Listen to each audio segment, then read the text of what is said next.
Greetings and salutations, everyone. I hope everyone is still doing well, and welcome to tonight's middle of the night, or depending on wherever you live, early morning bonus upload. Before we jump into it, a couple links. As many of you know, I rely on Patreon, PayPal, channel membership, and the merch to help the channel to continue to grow and go. Links to Patreon, PayPal, and channel membership is in the description below. Merch displayed directly under the video. Also, Dogman Frightening Encounters Volume 1 through 3, the audiobook versions.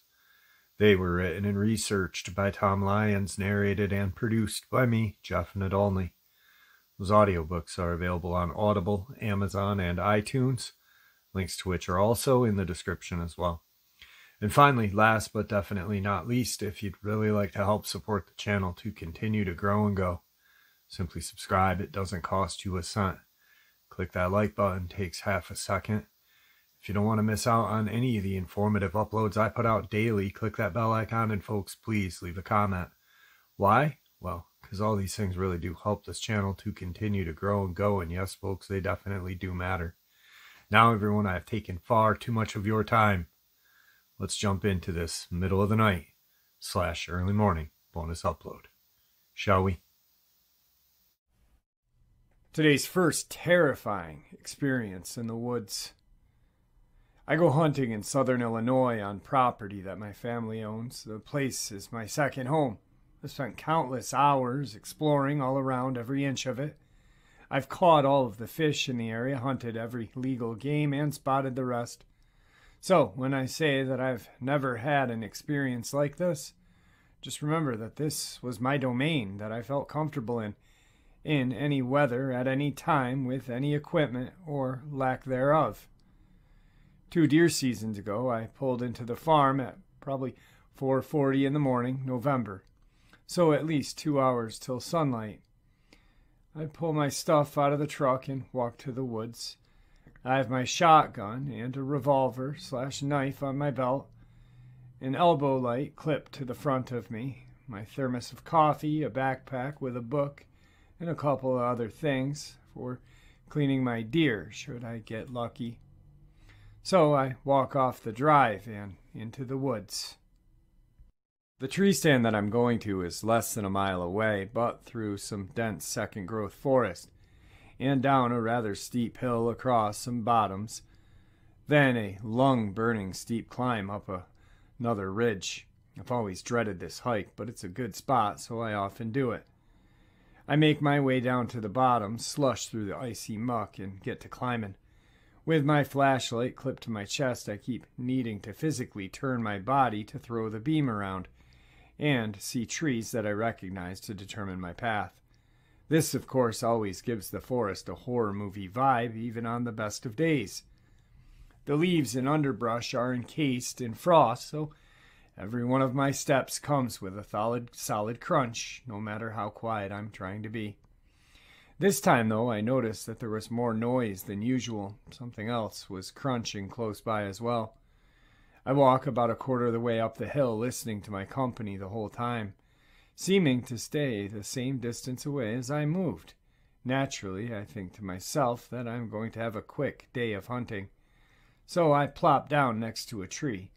Can't shoot till first light, but I'm hoping if I stay real still that whatever I'm hearing will lounge around until then.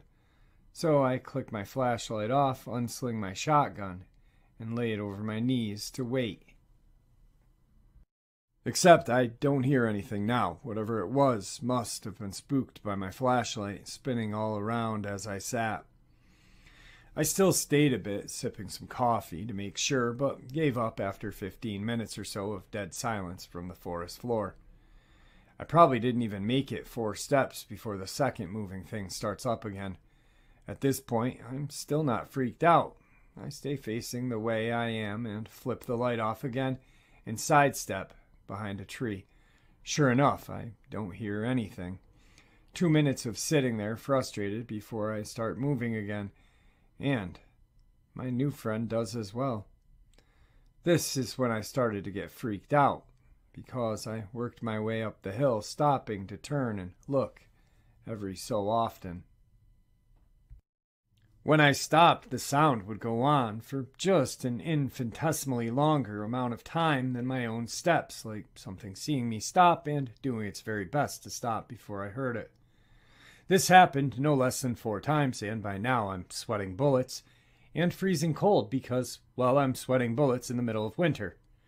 I abandoned my thermos near a tree so I could hold my flashlight and my revolver at the same time. The last 100 feet or so to my stand was done backwards so that I could be facing the noise and, in theory, keep it from moving. I didn't hear crap again after that. Got up into my stand and smoked like 5 cigarettes in a row. It gave me a sense of security being up in the tree behind camouflage. Still, I only hunted for like an hour of daylight and went back early. And I wasn't moving slow heading back to the truck, even with the sun shining bright. I've not told my family about this because, well, they wouldn't believe me anyway, but damn, it was freaky. The sound, and when it decided to happen, felt very human, which it likely was as poachers and trespassers occasionally wander onto our property. Still, ever since then, when I go hunting, I'm much better about letting people know where I'm going and for how long. Today's second terrifying experience in the woods. This took place during winter break my freshman year of college, well over a decade ago now. My friend and I decided to head to a rifle range we had frequented previous during high school. It had been about 10 months since we were last there. This is in northeastern USA. The rifle range is outdoors, unmanned, and on state game land. You never know who may be there. I'd encountered some strange, possibly sinister kids there in the past, a fair amount of normal people as well. We parked the truck and I immediately noticed skinned rabbits, dozens of them. They were obscure at first because of the grass, now dead in winter, had grown so tall. Falling over and cradling these neatly arranged rows of skinned small animals, possibly rabbit, raccoon, it disturbed me how hard it is to tell what something is once its skin has been removed. It disturbed me that someone would lay a new carcass right next to an old one. Each neat pile was in a different state of decay. Despite our better judgment, my friend and I decided to enter the rifle range. I grabbed my 2 rifle cases, like plastic guitar cases. This will come in later play. The rifle range is a large bunker cut into a taller hill. It extends 1,000 feet, and the walls on the left are about 40 to 80 feet tall. There is a question mark-shaped path leading around the bunker into the gallery, where you stand or sit to shoot. Not sure the proper terminology. Approaching the trail, I noticed a dead deer off to the left of the trail, then another off to the right, then another further down in the center of the trail, decomposing, a large hole in its abdomen filled with maggots. There's another that's all maggots inside from the bones. I had never seen anything like this before. My friend and I carry on in front of me.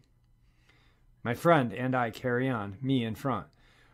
Once we round the corner in the gallery area, there are 2 or 3 dead deer, like a deflated deer balloon on the gravel, almost nothing left of them, 2-dimensional. This is when it really sets in how dilapidated the place has become. Everything is overgrown. Even looking downrange, the grass had nearly covered the whole area up to 2 or 3 feet. Except for the trail in the center leading toward the back of the bunker. Along this path there is 1 dead deer every 50 or so feet on the side of the trail. The number of deer carcass I have seen is now outrageous, over 20 of them. It felt beyond belief. About 500 feet downrange, there's a pack of dog, maybe 8 to 10. An almost ridiculous-looking number all circled around the deer, eating it. I'm standing right at the front of this path. I turn back, and my friend's face is pale at this horrifying sight. Like a complete dumbass, I say WTF. Immediately, one of the dog's ears perks up. It picks up its head and looks right at me. Like it's in slow motion, it lets out a quick bark. The whole circle of them in a carousel lift their heads one by one and lock their eyes on me. I glance back at my friend. He's already running. Probably has 20-foot lead. I look back downrange and see the dogs are already charging me.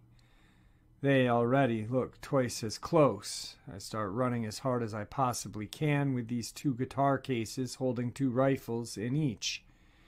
I can't do a full sprint holding these things. I'm debating dropping them to run faster.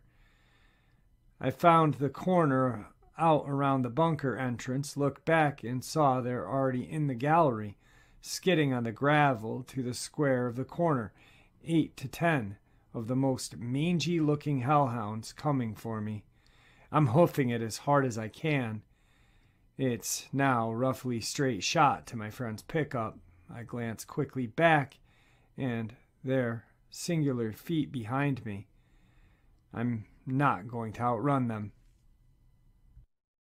I think about dropping the cases. I glance again over my right shoulder and see something forever burned into my memory. A dog in mid-air leaping at me, fangs out, hopelessly close to me now. I'm still in full sprint, looking forward again, waiting to feel this thing's jaws sinking into my calf or thigh. Total temporal distortion. Time slowed down. I thought of how I had just seen a show on the History Channel. An old man, World War II vet, who had survived a mountain lion attack. He said that if a rabid dog attacks you, raise your forearm in front of your throat. They'll latch onto it and won't let go. I'm waiting for this to happen. Getting knocked down, I envision when one gets into my leg, rolling onto my back, throwing my arm up to catch one going for my throat, and being torn to pieces by the other 7. I realize this could be how it ends. Astonished, being mauled to death. It felt like someone pushed me forward, giving me a burst of speed forward, then another, almost causing me to fall forward. Then I realized the dogs were smacking off the big guitar cases hanging at my side, each time pushing me forward. This happened 5 or 6 times, and just then I crossed in front of the truck. I throw my gun cases on the hood, open the door, and hop in. My friend is already in the driver's seat. The dogs are gone. I'm feeling like I had just escaped death from a horror movie, expecting to hear some words of relief for my fate. My friend instead calls me an idiot for leaving the guns on the hood. I guess he wants to shoot at them. I tell him, go screw yourself. I'm not getting out of this truck. I almost died right in front of you. Eventually, he gets out, gets a rifle from the case on the hood, loads it, and climbs up on the side of the bunker. He says they're gone. I quickly scamper up, confirm, then insist we leave. On the way home, I see a local cop at the gas station. It's inside its municipality. I'm telling him about the range and what had just happened as briefly as possible, how it's a danger, etc. He seems to get more aggravated the longer I talk, so I stop. There's an awkward silence, and he coldly says, yeah, it's really bad out there.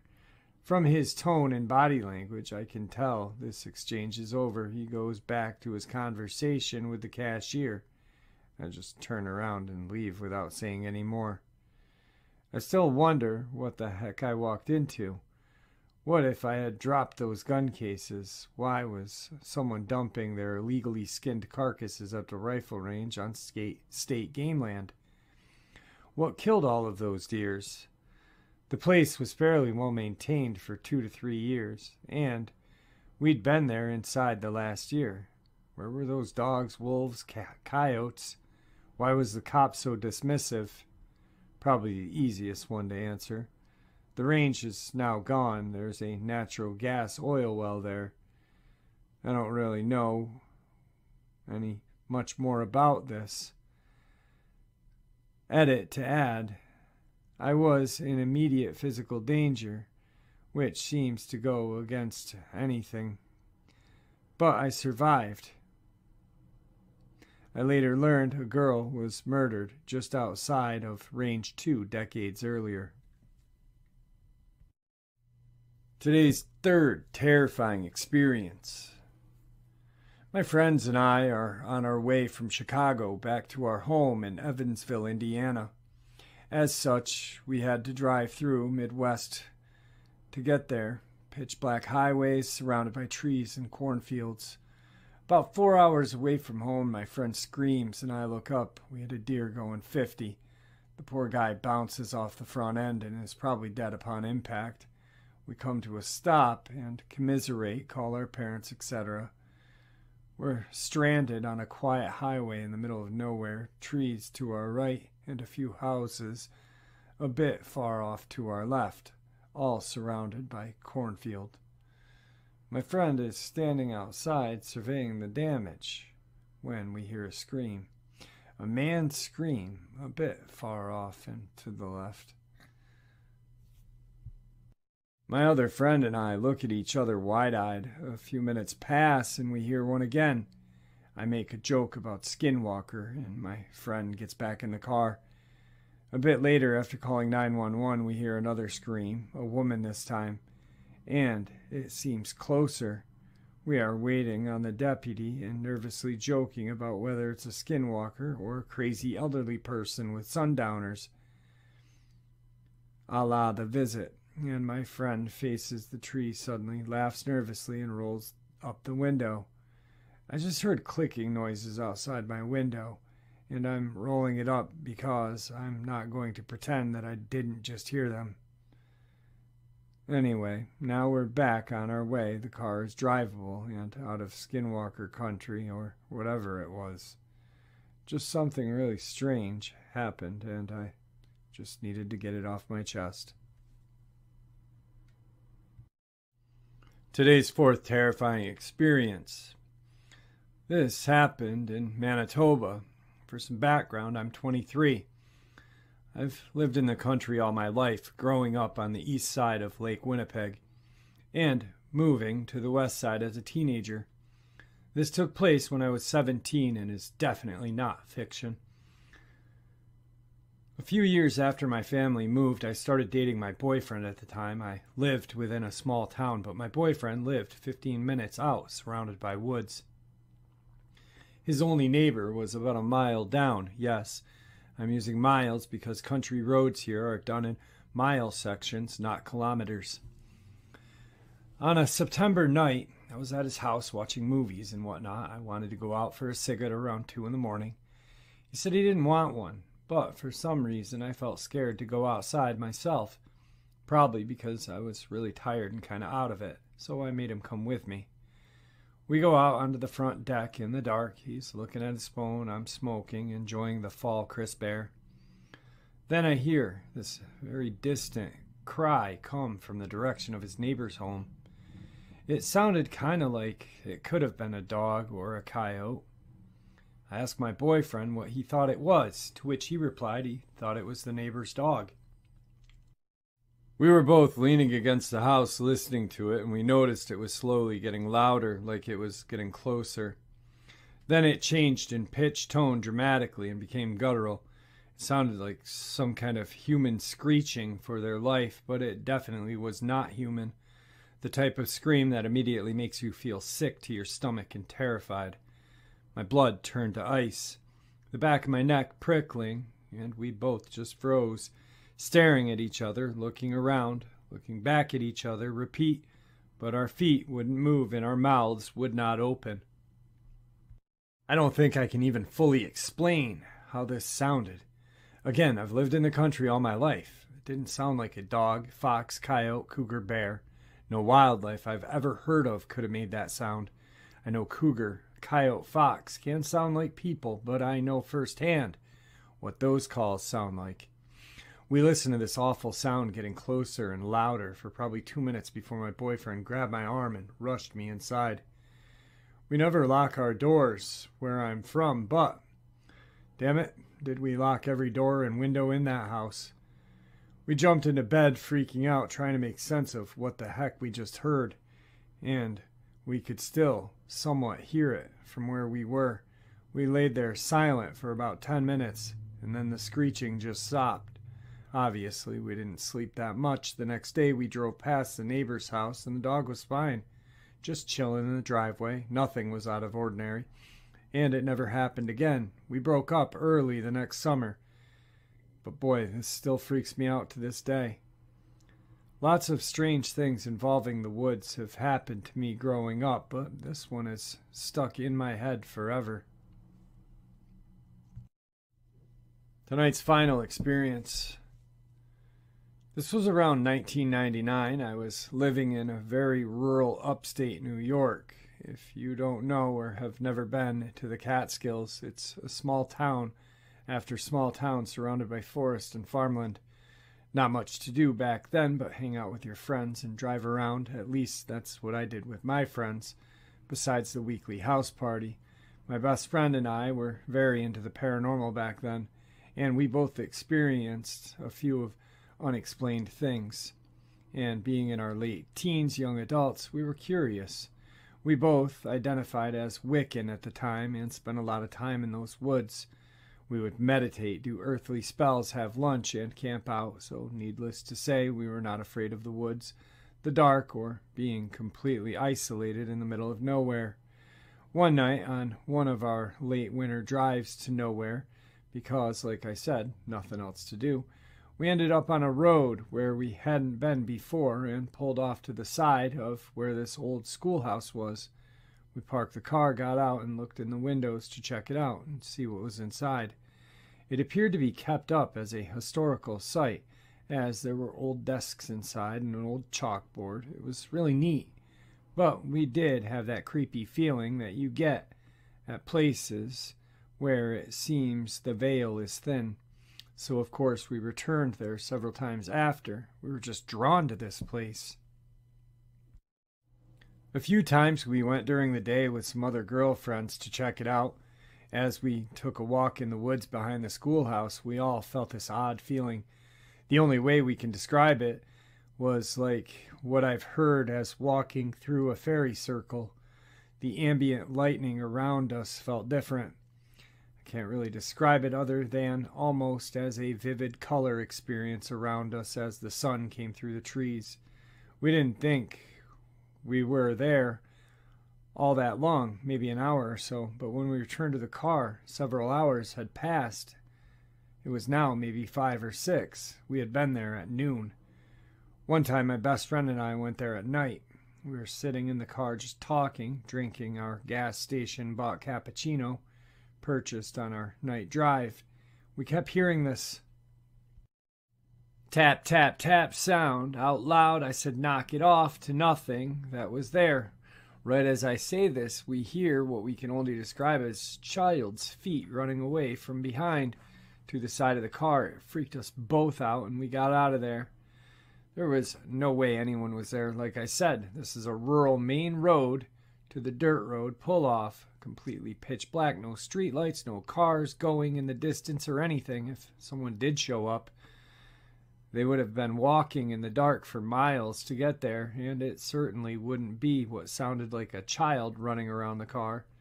Kind of sad when I think of it now. I certainly hope it wasn't the roaming spirit of a child gone too soon from this place. Anyway, this is where the freakiest part happens. And we never did return to the old schoolhouse after this. As we're getting back onto the main road, there's these headlights.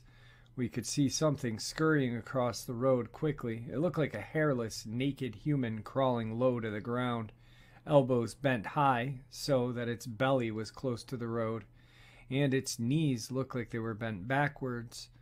I remember us both turning to each other and panicked looks in our faces, saying, "What?" And then, "WTF, did you see that?"